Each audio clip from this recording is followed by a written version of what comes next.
મહેસાણા સાર્વજનિક સ્કૂલમાં કમલાબા હોલ ખાતે મિશન ફિટ ઇન્ડિયા મૂવમેન્ટના ભાગરૂપે હેલ્થ અવેરનેસ સેમિનાર યોજવામાં આવ્યો, જેમાં લોકોને તેમના જીવનને સારા સ્વાસ્થ્યમાં પરિવર્તિત કરવામાં મદદ માટે માર્ગદર્શન આપવામાં આવ્યું, જેનો ધ્યેય લોકો માટે સ્વસ્થ નિયમન અને ખોરાકના ફેરફાર બનાવવાના છે। આજે સ્નેહ મિલનમાં ઘણા બધા લોકોએ પોતાનો ખોરાક બદલી અને તંદુરસ્ત જીવન અપનાવી સ્વાસ્થ્ય તંદુરસ્ત જીવનનો એન્જોય કરી રહ્યા છે એને પોતાના અનુભવો રજૂ કર્યા। આજના મુખ્ય speaker international very wellness coach Yogiba Gohil અને દિગ્વિજયસિંહ ગોહિલ હતા, જેમના દ્વારા સ્નેહ મિલનનું આયોજન કરવામાં આવ્યું હતું, જેમાં ખોરાક અને જીવનશૈલી દ્વારા દવા વગરનું જીવન, જેમાં વજન ઘટાડવાના, વધારવાના અને સાંધાના સારા રાખવા, કેલ્શિયમની ઉણપ અને ચામડીની સંભાળ, પ્રાચીન ક્રિયામાં સુધારા માટે અને હૃદયની સંભાળ, બાળકો માટે પૌષ્ટિક આહાર જેવા ખોરાક માટે સ્નેહ મિલનનું આયોજન કરવામાં આવ્યું હતું।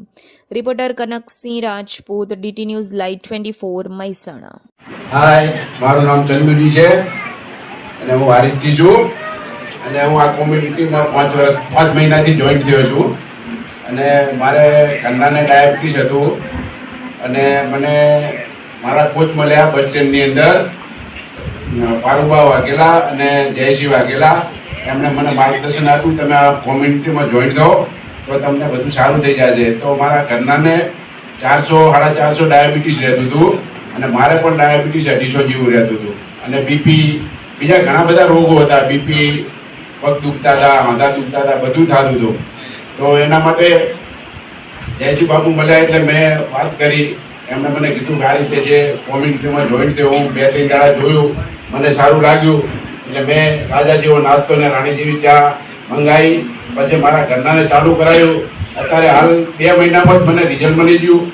3 ટાઈમ ઇન્સ્યોરન્સ લેતા હતા ઘરના અને ડાયાબિટીસ 400-500 રહેતું હતું, અત્યારે હાલ બિલકુલ ઇન્સ્યોરન્સ બંધ થઈ ગયા છે અને ડાયાબિટીસ પણ ગમે ત્યારે માપી 120થી વધારે આવતું જ નથી, બિલકુલ નોર્મલ અને બધી જ તકલીફ મટી ગઈ। હાથ દુખતા હતા, પગ દુખતા હતા, માઇગ્રેન, માથું બહુ દુખતું।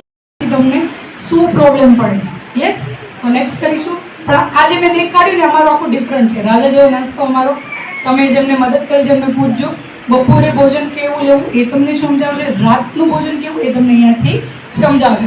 અને તમારે વધારે સમજવું છે, તમારું જે લાઈવમાં સ્વાસ્થ્યની પાઠશાળા દરરોજ આવે છે, એમાં આપ બેસ્ટ